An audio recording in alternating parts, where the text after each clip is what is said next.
ঠিক ଭୋରୁ ଭୋରୁ, କାରଣ ସିଏ ଯଦି ଆସିକି ଆରେଷ୍ଟ କରିଦେବେ ଡ୍ରାମା ସରିଯିବ। ତେଣୁ ସିଏ ସଭା ଲାଷ୍ଟକୁ ଆସିବେ।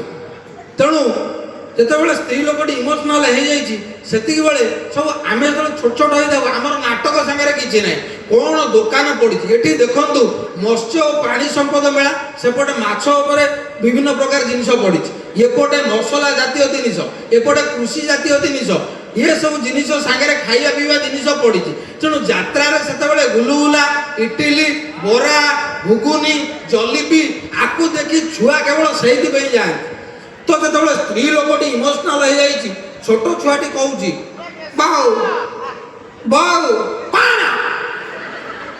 ପାମ୍ପଡ଼ ଖାଇବୁ, ମରି ଯାଉଛି, ଏଇଟା ବାପ ଘରୁ ଖାଇକି ଆଇଲୁ ପାମ୍ପଡ଼ ଖାଇବୁ, ଯା ବାପାକୁ କହିଲା।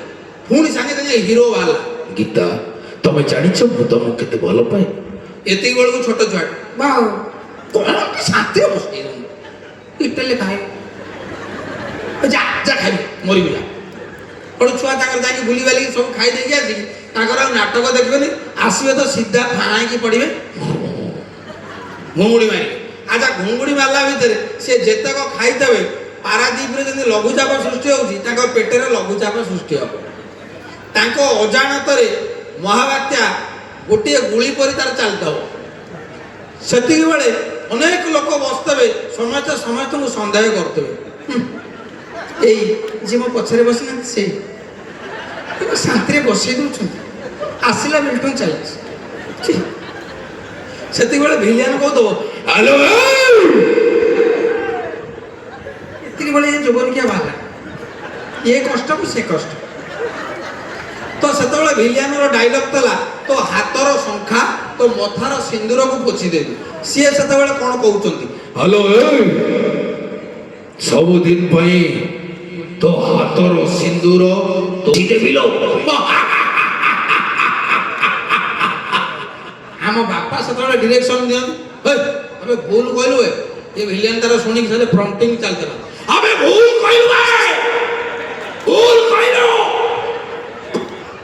ଆବେ ତୁ ଭୁଲ କହିଲୁ, ଏଟାକୁ ଆଡଜଷ୍ଟ କର, ମଥାରେ କ'ଣ ଶଙ୍ଖା, ଗୋଟେ ହାତରେ ଶଙ୍ଖା ବା, ଓହୋ ତଳକୁ ଆଣ, ଇଏ ପୁରା ତଳକୁ ନେଇଗଲା।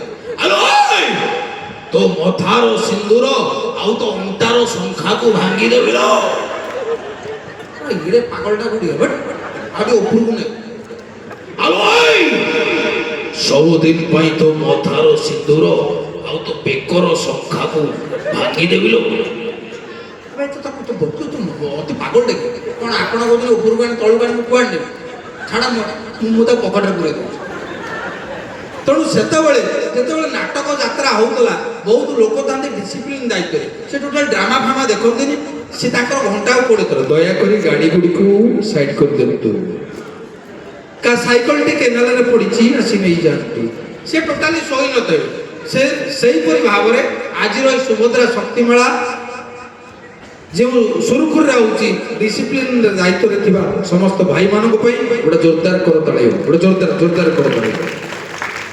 ଏବଂ ଯେଉଁ ଭାଇମାନେ ଯେଉଁ ଭଉଣୀମାନେ ମ୍ୟାନେଜମେଣ୍ଟ କରୁଛନ୍ତି ସମସ୍ତଙ୍କୁ ଧନ୍ୟବାଦ ଦେବି ଆପଣମାନଙ୍କୁ, ଯେ ଆମ କେନ୍ଦ୍ରାପଡ଼ା ମାଟିରେ ଏତେ ସୁନ୍ଦର ସୁଭଦ୍ରା ଶକ୍ତି ମେଳାଟିଏ ଆପଣମାନେ ଏଠାରେ ଉପସ୍ଥାପନା କରୁଛନ୍ତି, ଯାହା ହଉ ବହୁତ ଦିନ ଧରି ଚାଲିଛି। ତ ଦର୍ଶକ ବନ୍ଧୁ, ମୁଁ ଆପଣମାନଙ୍କୁ ଗୋଟିଏ କଥା କହି ରଖିବି, ଆଜି ଆପଣମାନେ ଏଲ୍ଇଡିରେ ସବୁ କାର୍ଯ୍ୟକ୍ରମ ଦେଖୁଛନ୍ତି, ସେତେବେଳେ ମୁଁ କହୁଛି ଟିଭି ଥିଲା ବ୍ଲାକ୍ ଆଣ୍ଡ ହ୍ୱାଇଟ୍ ଟିଭି, ଯେକୌଣସି ଜିନିଷ ଦେଖିବୁ ଭୋଲ୍ଟେଜର ପ୍ରୋବ୍ଲେମ ଥିଲା। ଆମ ଅଞ୍ଚଳରେ ଭୋଲ୍ଟେଜର ପ୍ରୋବ୍ଲେମ ବୋଧେ ଦୂର ହେଲା 2009 ପରଠୁ। ବାତ୍ୟା ପୂର୍ବରୁ ଟିଭି ଲଗେଇବା ଯା, ବଲ୍ ଲଗେଇବା ସେଇଆ। ସେତେବେଳେ ଟିଭି ଚାଲୁଥିବ, କ୍ରିକେଟ ଖେଳ ମନେକର ଦଉଛି, ଭୋଲ୍ଟେଜ କମିଯାଇଛି, ସେଇଥିରେ ଆମେ ୱାର୍ଲଡ କପ୍ ଦେଖୁଥାଉ। ଯିଏ ବ୍ୟାଟ୍ସମ୍ୟାନ୍ ଆପଣ ତାକୁ ଦେଖିବେ ଯେମିତି ଚକୁଳି ସେକୁଛି, ଧର ଭୋଲ୍ଟେଜ ଅପଡାଉନ୍ ହେଲା,